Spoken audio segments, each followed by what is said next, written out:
Shrishtam Manamapi Shachiputramatra Swarupam Shirupam Tasyagrajam Guru Parinaparinoshtavati Radha Kundam Girivaramhoradika Manavacham Prakto Yasya Pratita Kripaya Shri Gurum Nandanosmi He Guru Jnanadadi Namajo Svanadadata Kurumaika Sindho Vrindavana Sina Hitavatar Prasida Radha Pranaya Prachara Jaya Shri Krishna Caitanya Prabhu Nityananda Shri Advaita Gadadhara Shri Vasari Gaura Bhaktivinoda Hare Krishna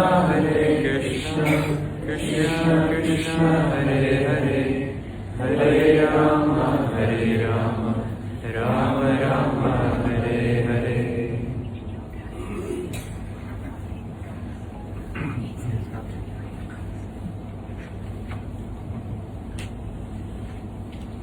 This Jaipur is an extension of Vrindavan because Krishna is here. He came here to enliven the devotees. As an excuse, he used the attack of Aurangzeb, and Radha Govindaji had moved from the place where they were worshipped in Vrindavan. Actually, Srila Rūpa Goswāmī had a revelation from Caitanya Mahāprabhu that the deity of Madan Mohan was there in a hillock, buried, very similar to the story of Madhavendra Puri, and that was near Imlital. Imlital is along the Parikram Marg in Vrindavan. Of course, it means the Imli, the tamarind tree. And that tamarind tree grew luxuriantly for many, many centuries. In fact, it was there at the time of Caitanya Mahāprabhu, and it's still there along the Parikram Marg in Vrindavan. Imlital trees grow for a long time. And Caitanya Mahāprabhu, when he was in Vrindavan, used to walk from Akrura Ghat, where he stayed. He tried to find places that weren't where people hadn't already discovered that he was there, because wherever Caitanya Mahāprabhu went, then the crowds would come. And he was trying to do his own bhajan in Vrindavan. As you all know from reading the Caitanya-caritāmṛta, that the first time that Caitanya Mahāprabhu wanted to go to Vrindavan, there were tens of thousands, some even say millions of people following him.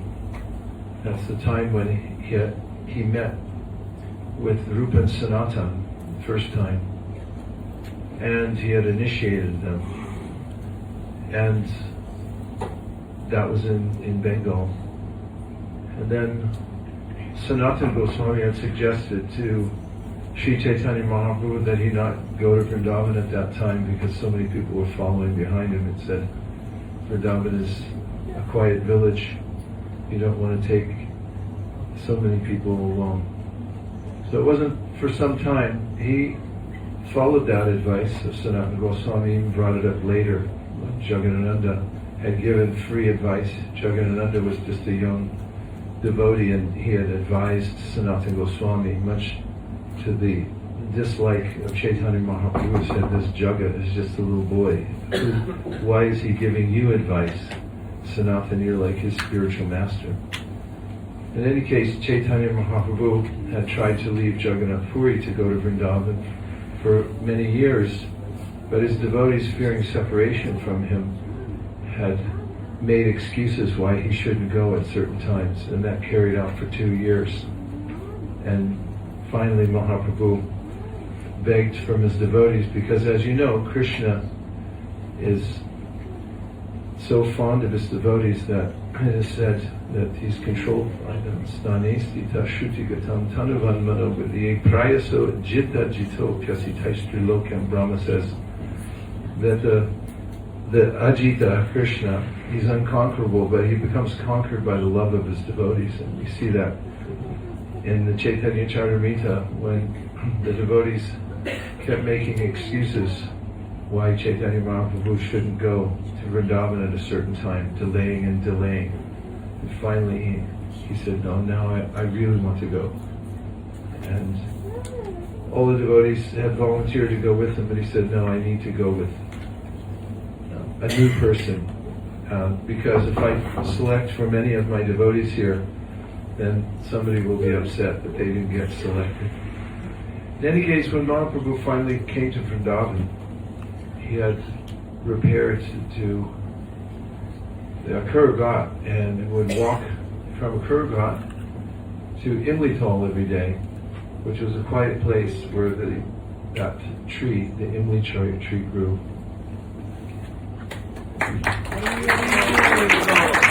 And he would sit there from early morning till afternoon and chant japa.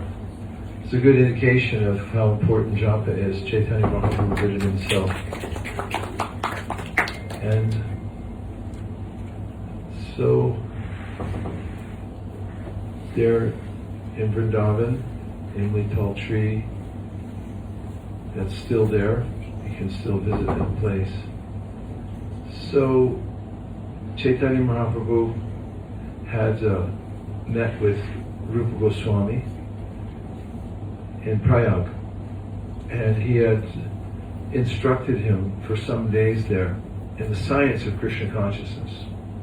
You can read about that in the Madhya Lila of the Sri Caitanya-caritāmṛta. All the instructions are given there. Whatever Caitanya Mahāprabhu taught to Rūpa Goswami is there reconstituted in the words of Kaviraj Goswami, who wrote the Caitanya-caritāmṛta at the request of all the devotees of Vrindavan. When you read Caitanya-caritāmṛta, you can see why they chose him. He's a Kavi. In fact, people were so advanced, literarily advanced, that Kavis were known that they could write poetry that worked backwards and forwards. And you can see some of that. The poetry, the grace for which he writes, and the sheer volume of which he wrote at a very old age. In fact, he mentions it himself that he's practically blind and his hands are shaking. He was so old at the time. But he said, it's a wonder that I'm able to write it all in it, and how I'm able to stay alive and keep writing this. And you'll find also in the Caitanya-caritāmṛta that he gives summaries of the book before he gives the details, and Prabhupada did that also. You notice that Prabhupada stopped translating the Srimad Bhagavatam at the 3rd canto, and he wrote the Krishna book. How many here have read the Krishna book? Okay, if you didn't raise your hand, see me afterwards. And the Krishna book is what? A summary of what? Who knows? 10 cantos. So Prabhupada considered it was so important.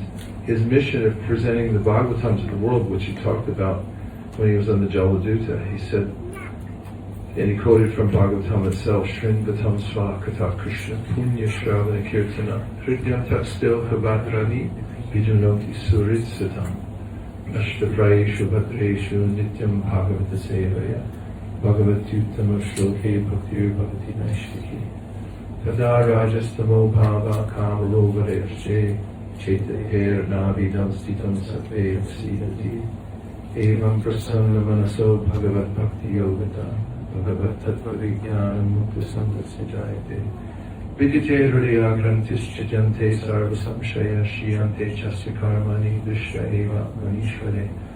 This is a paragraph from the Bhagavatam spoken by Sutta Goswami, in which he says, he lists the steps that one will traverse, or I should say, that one will take as one takes up the process of Bhakti Yoga, especially hearing and chanting.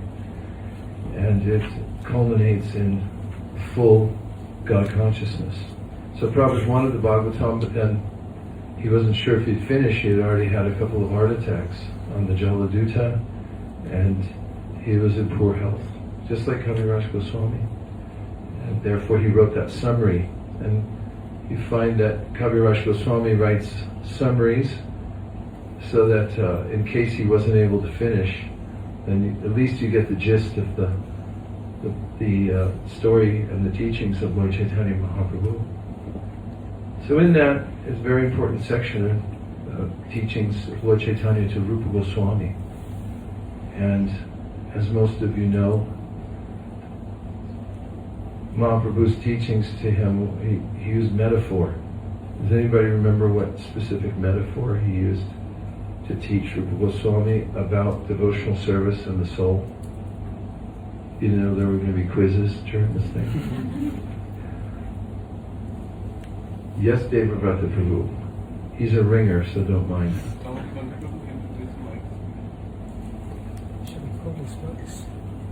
You can just say it, Devavrata? What's the metaphor? Creeper, yeah, and then also gardening, like we're gardeners, right? So he talked about gardening. Many of you are from the UK, famous for gardening, right? Too bad people put so much cement in front of their house now, these rose gardens. But he gives this gardening example, and he talked about how the devotional awakening starts as a creeper. And a seed, actually, lata, bhakti lata. There's a seed that's planted in the heart when one gets instruction from a pure devotee. And then one waters the seed. Doesn't anybody know how you water it? By listening. That's right. Shravanam Kirtanam, very good. 20 points. Shravanam Kirtanam. See, these are the 9 processes of devotional service as mentioned by Prahlad Maharaj in the Srimad Bhagavatam. So Shravanam, Kirtanam, Vishnu Smaranam, Padasevanam, Archanam, Bandhanam, Dasyam, Sakyam, Atmani, Vedanam. That's 9. That means hearing, chanting, remembering. That's Shravanam, Kirtanam, Vishnu Smaranam. Then Padasevanam, Archana and Bandhanam. So Padasevana means worshipping the lotus feet of the Lord. Archana means using 16 articles to worship the Lord. And Bandhanam means offering prayers, right? And then there's Dasya, become a servant of the Lord. Sakyam, considering the Lord one's best friend.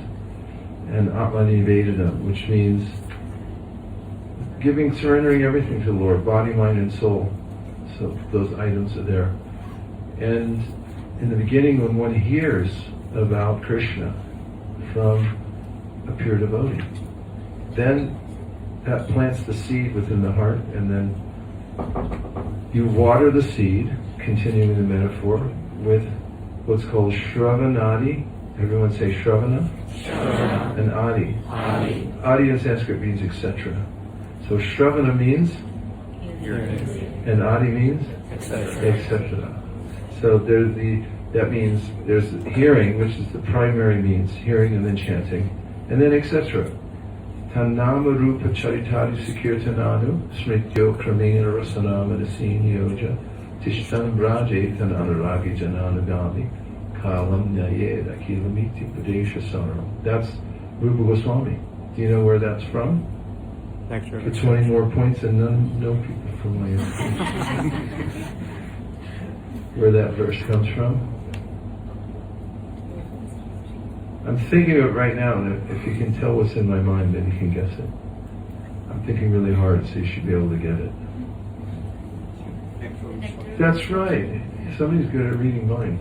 Hare Krishna. The nectar of instruction means he gave the essence of all the teachings of Bhakti in just a few verses. In the Upadeshamrita, which means the nectar of the whole advice. And there he says, Tannama Rupa Charitari Sukirtananu Smrityo Kramena. If you should apply yourself to the process of hearing, chanting, remembering, offering prayers, offering articles of worship, praying, so forth. And all of that, he says, then awakens in us our original sense of Krishna consciousness. It's already there dormant, but it gets awakened by the hearing process. And that seed, it gets planted by association with a pure devotee. The way you water it is by what he calls Shravanadi Jal. Anybody here speak Bengali? Only Gujarati? Okay, Jal means water. So what's Shravanadi Jal? Who wants to guess? Shravanadi Jal, yes? Listening to Krishna Katha. You got the water and the listening, but two you can take out. It's the Shravana Adi. It means hearing, chanting, remembering, etc. And Jal means water. So in the metaphor, when you're watering the seed, you do it by hearing and chanting. Isn't that nice? Say yes. Yes. It's really nice. So when you hear and chant, you're watering the seed of devotion. So if you want to grow a nice strong creeper, then you give it lots of water. And so that's the metaphor that Lord Caitanya Mahāprabhu used when he taught Rūpa Goswami. And he told Rūpa Goswami that the creeper of devotional service, as David Bhakta said, it grows into a creeper. Anybody here have any creepers at their house? Like a jasmine? They're aggressive, aren't they? Once you grow one, you've got it for life. Even if you try to take it out, it'll come back somewhere. And it'll go into your neighbor's yard. If there's a tree, it'll climb the tree. If there's a flagpole, it'll climb the flagpole. So the creeper of devotional service, it starts growing, and it grows, said Lord Caitanya, past this universe. And at the top of this universe, or covering the universe, there's a big, they call it a river, but it's actually an ocean. Viraja. It means the causal ocean. It's a place where there's no modes in material nature. And it's the demarcation between the material and spiritual world. So that creeper will grow from your heart past the material world. It'll pierce the coverings of the material world. Nanda Devi and Vaishnavi just came. Hare Krishna. They're stalwart devotees. You can say Hare Bol. So then it grows through the covering of the universe, goes to the spiritual world and to the spiritual sky. Does it stop there? No. Say no. No. Say one time you can say no. And then it keeps growing. He said, did Lord Caitanya, all the way till it gets to Krishna Loka. Do you know where that is? Where's Krishna Loka? It's at the top of the spiritual world. Go Loka Namni Nijadamni Chaletasya. It's Krishna's personal abode. And so, now I remember, you know all the verses. Yeah, you do. Okay, so it goes through the coverings of the universe, all the way to spiritual sky, and it goes all the way to the top. And then, where does it hold on to? Because a creeper has to hold on somewhere, right? Say yes. Yes. Say yes. It holds on to Krishna's lotus feet, and there it entangles itself. And then you have dual citizenship, because you may be part of this world, but you actually are living in the spiritual world. So, Sri Caitanya Mahāprabhu inculcated the process of bhakti yoga and how it works. That was just one small part of his teachings. But it went into the heart of Rupa Goswami, and Sri Caitanya Mahāprabhu also empowered him. He gave him his full blessings in order to be able to teach this to other people. So Rupa Goswami had a revelation that the deity of Govinda was there on a hillock near Imlital. And much like Madhavendra Puri took an excavation crew there, and they found the deity. And so he worshipped the deity locally for many years. And he also installed the deity of Srimati Radharani along with Govinda, so you have Radha Govinda. Radha Govinda Ki. Jai. And of course, later on, after Rupa Goswami left this world, then there was a sponsor who built the Radha Govinda Mandir in Vrindavan. It's made out of this red sandstone, which lasts for a long, long time. Unfortunately, sometime after it was built, Aurangzeb, who was a person who liked to break stuff. Came to Vrindavan with a sense of resentment for anything except for whatever he believed in, and he wanted to smash everything in sight. So he broke some of the top floors of the Radha Govinda Mandir. Around that time, the deity was moved because there were attacks from the Mughals, and the deities of Radha Govinda were moved to several places for safety, and it took some years for them to be moved all the way to Jaipur. But they're the original deities that Rūpa Goswami worshipped. And who's Rūpa Goswami? He is, we're known as Rūpānugas, followers of Rūpa Goswami. In the spiritual world, he has an intimate connection with Rādhā and Kṛṣṇa. As a Mañjarī, he's known as Rūpa Mañjarī. But here in this world, he shows very practically how we can perform the 9 items of devotional service and water the seed of devotion, just as Lord Caitanya had taught, and we can have success in this life. And to that end, Caitanya Mahāprabhu, to achieve that end, Caitanya Mahāprabhu, who was his spiritual master and preceptor, taught him all about how to worship the deity. And you'll find in the Caitanya-caritāmṛta that Lord Caitanya gives instruction to Sanātana Goswāmī exactly how to establish a deity, how to worship the deity. He asks Sanātana Goswāmī, who is the brother of Rūpa Goswami, the entire chapter on deity worship. And who teaches it? Krishna. He tells about the different forms of the deity you can worship. There are deities from metal, wood, stone, jewels, paint. In your mind, you can make a deity out of earth and so forth. And then he tells the exact process. And that process has been passed down also through great sages like Narada. Because of Narada, we have the Narada Pancharatra, and we have the Pantrapshik Vidhi, which is the rules and regulations of how to worship Krishna in the deity form. So this was part of the process of Bhakti Yoga, to worship the deity.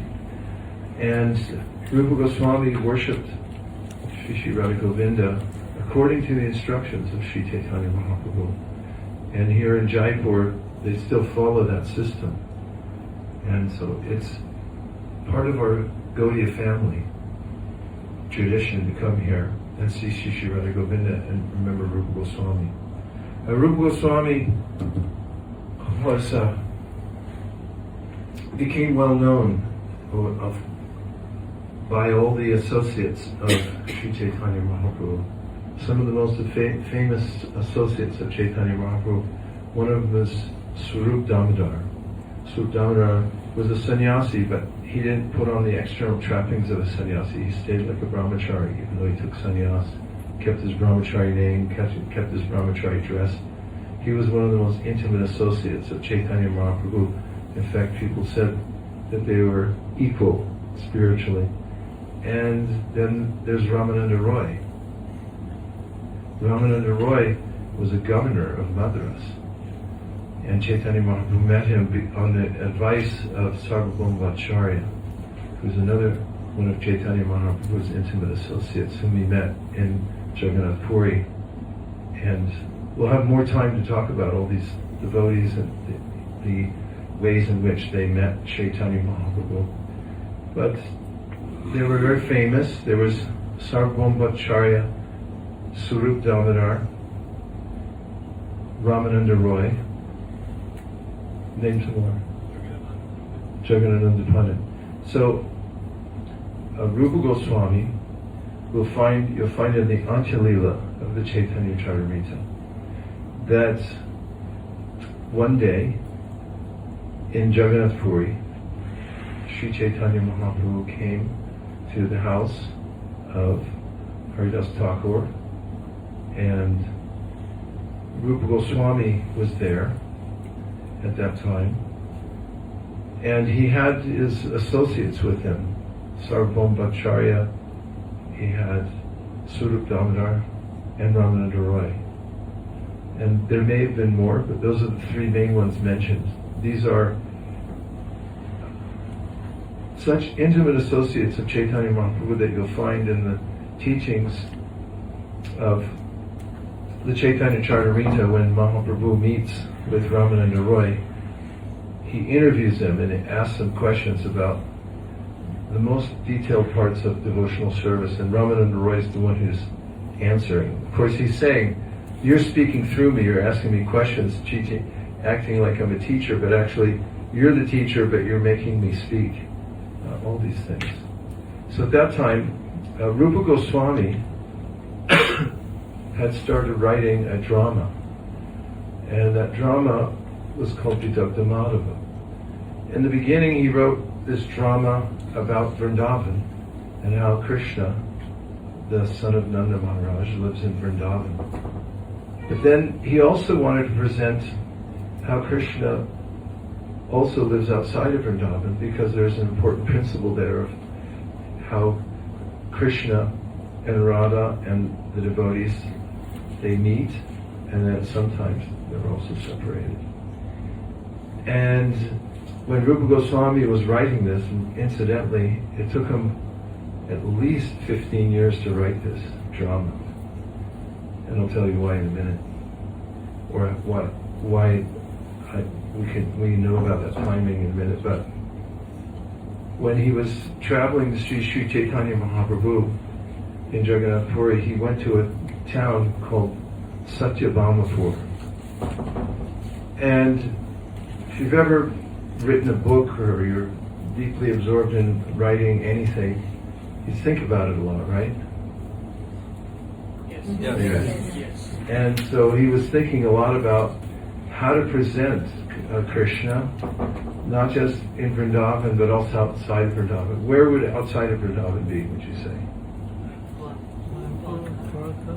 Mathura and Dwarka. And when he was in Satyabhamapur, he had a dream, and Satyabhama came to him and said, don't write one book with both these ideas in it. Write a separate book for me about Krishna in Dwarka. And he was surprised to have such a dream and an interlude with Satyabhama herself. And when he got to Jagannath Puri, he brought it up to Caitanya Mahāprabhu. Said, I had this dream, and Mahaprabhu instructed him. He said, yes, you should write two books. So he came out with the Vidagdha Madhava and the Lalita Madhava, two books in the drama. And they talk about the ways in which Rādhā and Kṛṣṇa in Vrindavan, and then how Krishna expands himself into the queens of Dwarka. And then Krishna in Dwarka is known as Yadukumar. In Vrindavan he's known as son of Nanda Maharaj. And Satyabhama had said, these are two different Krishnas. Not that they're two different Krishnas ontologically, but they have completely different moods. So I'm getting to a point, and that is that Rupa Goswami was so empowered by Sri Caitanya Mahāprabhu to not just find the deity of Radha Govinda, but also to write these most important books of our sampradaya. Our sampradaya, as is written by Srinivasacharya, Nana Shastra Vicharanaika Nibano Saddharma Samstapako Lokanam Itakarano Tribhuvane Anyo Sharanyakaro. Caitanya Mahaprabhu had instructed Rupa Sanātana to write about what he had taught them. Why?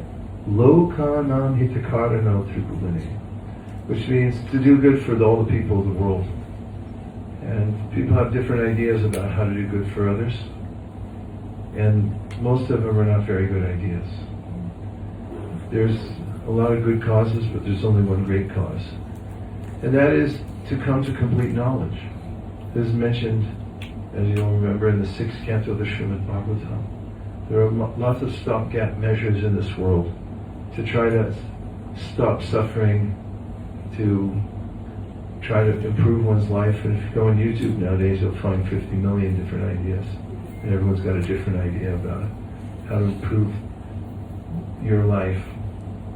But there's only one idea that Caitanya Mahāprabhu said is valid.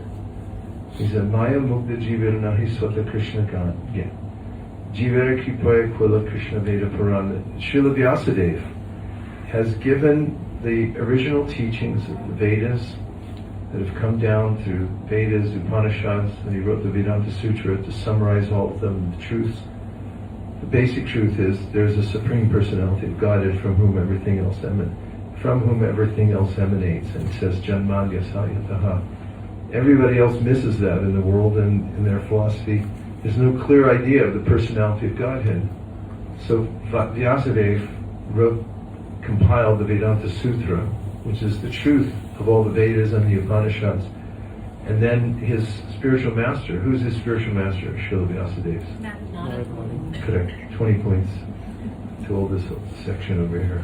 And he told him, be really straightforward and tell about Krishna, the Supreme Personality of Godhead, because unless you have a clear idea about Krishna, you're going to fall down from any other imagined way that you try to help yourself in this world. That's in the Bhagavatam, famous verse.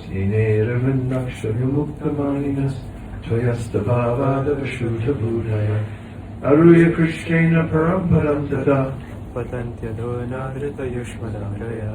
And that is that unless you know the lotus-eyed one, and come to love him, and that's where Rūpa Goswāmī comes in. The teachings that Lord Caitanya gave are how to actually wake up pure love, pure devotional service that's there dormant in the heart through the practice of bhakti yoga. So you come to love the Lord completely, but you have to have something to love. You can't love the sky, right?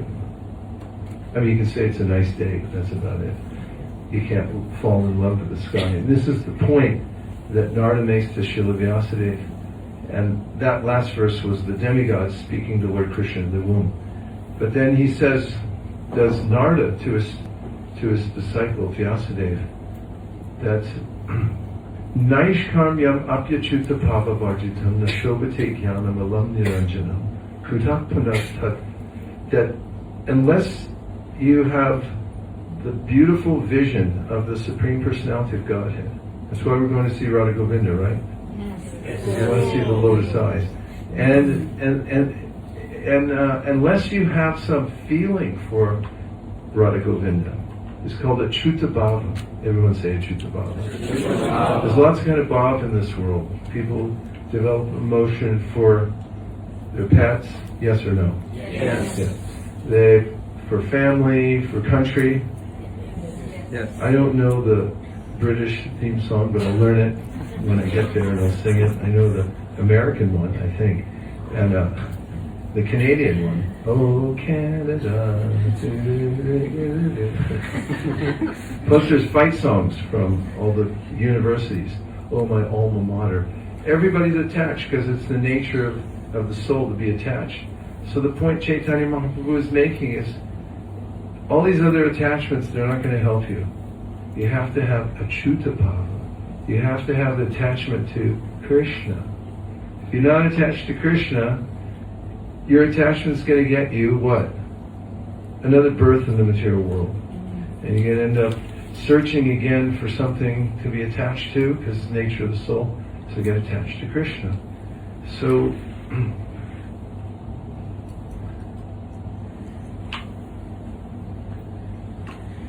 Sri Radha Govinda are the deities of Rūpa Goswāmī.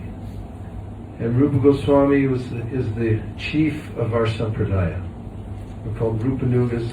Caitanya Mahāprabhu empowered him to write about the beginning of devotional service, the middle part of devotional service, and the most advanced part. There's Sambandha, Avideya, and Prayojana. Sambandha means how to cultivate our initial relationship with God. Most people, we all have a relationship with God. Sanitya nitya sambandha prakritischa paragvasa. It's an eternal fact that we're related to Him. But we're facing is an external energy, and that's our relationship. And it's awkward. Don't you think? Yes. Having a relationship with the external energy? Would you agree with the word awkward? Yes. A little inconvenient? Taking birth again and again, suffering from the threefold miseries. Awkward, right? So, there's a way in which, when one follows Rupa Goswami, his process that he learned from Caitanya Mahāprabhu, worships the Deity, and comes to clarity about one's relationship with Krishna. This is the success of life, to develop love for Krishna, Achyuta Bhava. Otherwise, the verse says, Naishkarmyam apyachyuta bhava varjitam nashobhate jnana palam niranjanam. You can be Naishkarmyam, it means you can be one of those people who say, okay, I get it. Soul's not part of the world. Therefore, I'll work without asking anything in return. I'll be a selfless person in this world. Not good enough. Niranjana means that I'll be one of those people, I'm self-realized, not good enough. Because nashobhate jnanam alam niranjana, it's not beautiful. It's just restraining yourself from the material world, which is kind of beautiful, right? Say yes. Yes. Because it's a reflection of reality, and we get faked out. But if you turn towards the reality, Radha Govinda, you learn the process of devotional service, hearing, chanting, remembering, etc., and you develop an attachment to Krishna. And you advance from there until the heart changes. So the teachings of Lord Caitanya, there's a step-by-step process. It starts off with Shraddha, which means that you have a little appreciation for devotees and devotional service. You may not even know why you do, but you just do. And then after that, you think, let me spend a little time with these people. I'd rather be with them than my stupid friends. And then from there, you get caught up in the process because, well, if they're going to do it, like, what are you guys doing with those bags on your hand anyway? And then it's like, well, I'll try it too. And then you start taking this seriously. Then comes a clearing of unwanted desires within the heart, called the anartha nivritti. And after that, a long swim across the ocean called anartha nivritti. Comes a time of steadiness when one realizes that I'm no longer being pushed around by the impulses that I was being pushed around by before. And one develops a keen interest in Krishna. Keen interest. And after that, then a taste awakens called ruchi. And after that, there's an exclusivity in one's life that, okay, Krishna's the only thing in my life. Exclusive relationship. And after that, there's stages called bhava, where the heart begins to melt. Dhruta chitta, which means melted heart. Heart begins to melt and emotions come in. You actually feel emotion for Krishna. It's not a fleeting emotion, it's not sentimentality, it's the actual nature of the soul to love Krishna, and that comes out when one develops this, what is called bhava, or emotion for Krishna. And then prema, which we always usually say when we're at a morning program at an ISKCON temple, and we say the 10 offenses, then we say, so we can quickly achieve Krishna. So Rūpa Goswami teaches how to do that because he learned it from Lord Caitanya. And one other thing about Rūpa Goswami, and that is that one of the verses we sing, this is Sri Caitanya Manobhishtam Stapitam Yena Bhutale Swayam Rupa Kadamayam Dadati Swadantikam. I think that's written by Rādhā Goswami. Correct me if I'm wrong. In any case, what it says is that Rūpa Goswami is Manobhishtam. He knows the heart of Lord Caitanya Mahāprabhu. And here's one of the reasons why that's there. At the Rath Yatra, and there's a lot to say about this, but I'll just say a few words. At Rath Yatra in Jagannath Puri, anybody been there? 1, 2, 3, 4, 5, 6, 7, 8, 9. At the Rath Yatra, Lord Caitanya Mahāprabhu sang a song from a secular source. and nobody could understand why he was singing the song. It would be kind of like you going to Rathayatra in London and singing a Taylor Swift song as you walk along. And, you know, the brahmacharis walk by and go like, who is this weird person? And why is it he or she singing this song? So there's a way that Caitanya Mahāprabhu was singing a song that was from a secular source, and it was about a love affair in the material world. And there were only two people that understood why he was doing that, and one of them was Swarup Damodar, who I told you about before is so intimately connected with Sri Caitanya Mahāprabhu. And then Rūpa Goswami, who was just young at that time, but he understood it. And later on, he wrote a parallel verse to explain why Caitanya Mahāprabhu was singing that song. And there's volumes written about this, why it's so important. Rūpa Goswami had been blessed by Sri Caitanya Mahāprabhu. Why was he singing the song? Because that secular song expressed the conclusion of what happened at Kurukshetra and what Rathayatra is all about, which is about an eternal love affair that goes on in the spiritual world between Rādhā and Kṛṣṇa. And in that love affair, there's meeting and there's separation. And it all hinges on that. They're meeting and then they're being separated. And so Rūpa Goswami wrote a verse, and when Caitanya Mahāprabhu saw the verse, he said, "How did you know my mind?" And he actually gave a slap to Rūpa Goswami. He said, "How did you know this?" It was a loving slap. So, because I'm running out of time, I can tell because the clothes touching the wash. And then there's a way in which Rūpa Goswami then was glorified by all the devotees present, because Caitanya Mahāprabhu pointed it out to Sarvabhauma Bhattacharya, to Ramananda Roy, to Swarup Damodar, and said, Rūpa Goswami has written this verse. And then they also had him, Caitanya Mahāprabhu asked him to recite a few of the verses he was working on for the Vidagdha Madhava. And he sang those verses, and all the great devotees there said, "Well, this is amazing. And you've definitely empowered him." So it all culminates with our yatra, because we're here, we're going to see Radha Govinda. This is all inspired by Krishna himself in the form of Caitanya Mahāprabhu, and there's nobody better than Caitanya Mahāprabhu. And if there is, it's Rūpa Goswami, because he's the servant of Caitanya Mahāprabhu.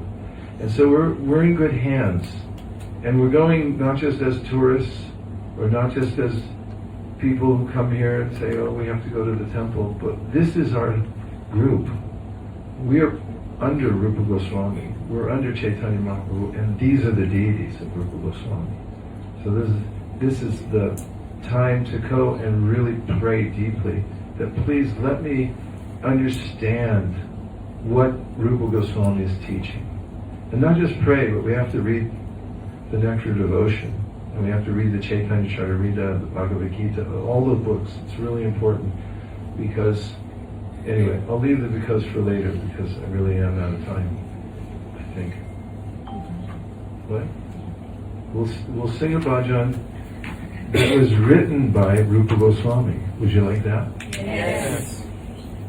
Okay then. And you'll find this bhajan on page 75. But it comes with a caveat.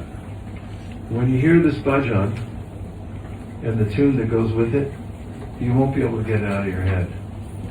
And tonight when you're trying to fall asleep, it's going to be going through your head, and you wake up at 1 a.m, and it's going to be going through your head.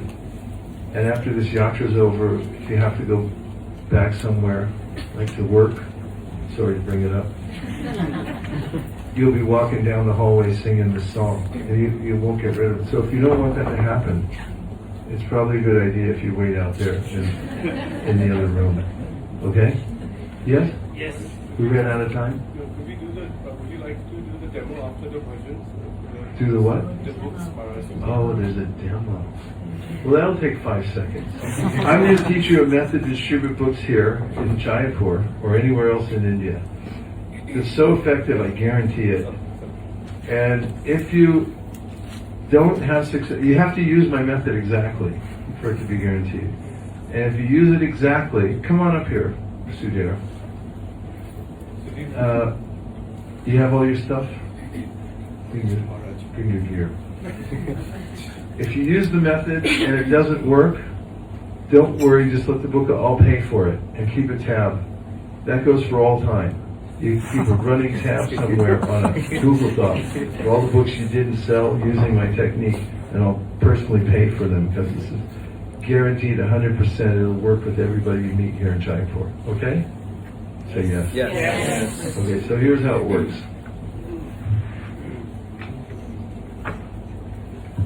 First of all, don't speak. What's the first thing? Don't speak. If you speak, I'm not paying for your book. No, this really happened. We were at Raman Reiti. I showed everybody how to do it, and one devotee was there. Everybody was doing great, and I said, "How are you doing?" He said, "Oh, it's really hard." And I said, "Well, what are you doing?"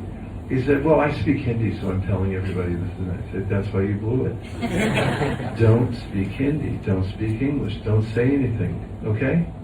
Is that fine with you?" Yes. Okay. So the first thing is, when you come up to somebody, you see somebody, you can do this, offer pranams.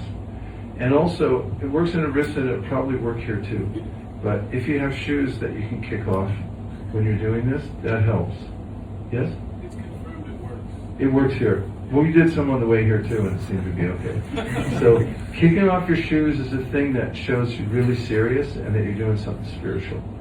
So, as soon as you approach somebody, you catch their attention, then, and you don't have to say anything, you just give them pranams, then you kick your shoes off. That really gets their attention. Then, sometimes if they're really pious, they'll kick their shoes off too. If they don't worry about it, it's okay. Next thing is, do we have these for everybody? Yes. Good work. This is a genuine dum-dum pop. These are famous around the world. And it's candy on a stick. And there's not one person in the universe that doesn't like candy on a stick. So the first thing is, you take this out and you just hand it to them. How hard can that be? Is that hard? No. On a scale of 1 to 10, 10 being the hardest thing you ever did, what is it? 0. It's 0. Yeah. The next thing is we have these stickers. Do we have stickers? Yes. Okay, it's stickers. Now, what I recommend also, to put a little flair to it, is you go like this. Touch it to your head, touch it to your heart, then hand it to them. Then you take this out, you touch it to your head, you touch it to your heart, then you hand it to them nicely. And the third thing is a book. And you touch it to your head, you touch it to your heart, then you hand it to them. Did you say anything? No. Very good. Now the next thing is, we have these language cards for you on one of these little things. You keep it attached to your bag or your waist or whatever, but don't let go of this. I mean, the cards, they can't go away with them. And you'll find that there's ones in Hindi, and there's Oriyan, there's Bengali. And so all you have to do then is to pull out the language that they speak and show them that. You don't have to say it, just show it to them. Like that. Okay, so far? Yes. And then after you show it to them, then you stand in mountain pose. You know what that is? Okay, I'll show you. Feet square.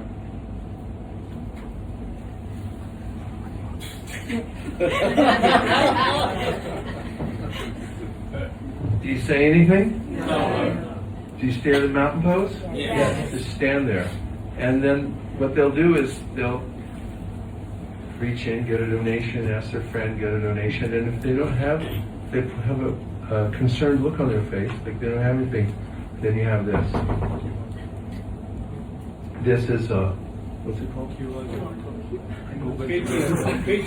Phone pay. It's phone pay. You just show them that. Everybody in India knows this. You know better than me. And they just take out their phone and they hit this. They pay. That's it. It's the whole system. Shall I show you again?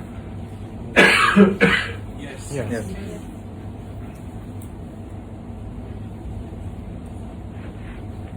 I kicked off my shoes.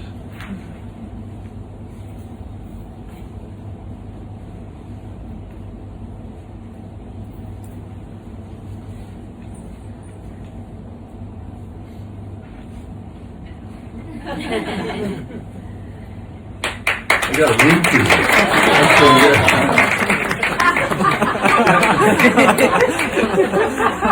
Thank you, dear mother. That's the technique, and we have for everybody the language cards. Yes, Maharaj. We have lollipop, sticker, book, and mountain pose. You can learn how to do yourself. You just stand there and wait. Okay? Any question? Easy, right? Yes. Well, 3 people said yes. Yes. It's really important to go out and distribute books because we get a special revelation by going out and meeting people we don't get anywhere else. Everybody's a spiritual soul. Everybody needs Krishna. And Krishna is in everyone's heart, including ours. And in the Bhagavad Gita, Krishna says that whoever does this kind of work is most dear to him. And so we do it as a sadhana. And that is, sadhana is to go out and give other people a chance to come in contact with Krishna. That's the best sadhana there is. And any tapasya that you might think of doing, like what? Fasting? You like to fast? No. I didn't get a lot of response. Like to walk barefoot for miles and miles. There are lots of different tapasyas you can perform. The best kind of tapasya is the kind where you take a little trouble on yourself to go out and give people Krishna consciousness in the form of a book. There is no better kind of austerity than that. So it's really fun. And if you learn to do it here in India, it'll give you a lot of confidence for when you get back to the UK. Because you'll see what book distribution is supposed to be like. It's here in Jaipur, and when we're in Vrindavan and everywhere else, you'll see how nice it is. And then you can encourage your country people to say, come on, let's get with it here. Be a little more pious, would you? And take the books. Hare Krishna. Okay, so here's a bhajan for you.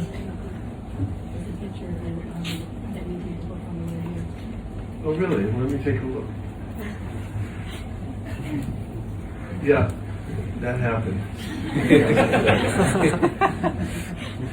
You know, if you're always ready, if you have a bag with you with your books, your lollipop, your sticker, and the little thing, you'll get in the habit wherever you go, you jump out of the car, or you're walking, you're waiting, you just talk to somebody. And it changes your day from being an ordinary walk to the store to being a spiritual excursion. Okay? Yes. Good. Do you like it? Yes. You like it too much, right? Yes. It's going to drive you crazy now. Yes. So, it's so fortunate that we have these words coming right from the pure devotees. They've written their realizations and they become windows to the spiritual world. So, you can remember this when we go to see Shri Rādhā Govinda. And nobody has a deeper relationship than Rūpa Goswāmī with Sri Caitanya Mahāprabhu, when he wrote about it. Narpita chirim chirak karana yavatirna kalau samabhayita munato varasam sapakti shriyam Hari purata sundara duti kadamba sangipita sadaraya kandaya spurutava sachinandana. This is in closing. He said that forever the Supreme has not revealed to the world his most intimate relationships with his devotees in the spiritual world. Most people know God as the Almighty, but nobody knows Him as a friend, or nobody knows Him as a lover or a parent. And that's what Caitanya Mahāprabhu came to teach, and Rūpa Goswami reveals it to the world through his teachings. And so tonight we'll go see Rādhā Govinda, and then we'll do what pleases Rādhā Govinda the most, which is going out and giving other people a chance to come under the shelter of Sri Caitanya Mahāprabhu through the teachings of Srila Prabhupada. Om Tat Sat. And remember when we went out together on book distribution? Yes. He did bigger than anybody. It's on the platform. That was good times. And you translated, right? Was it you or somebody else? Yeah, that is Yeah, mostly translate for me, so maybe. Thank you much. इसके special Shri प्रभु की श्री राधा गोविंद देव की श्री रूप गोस्वामी पाद की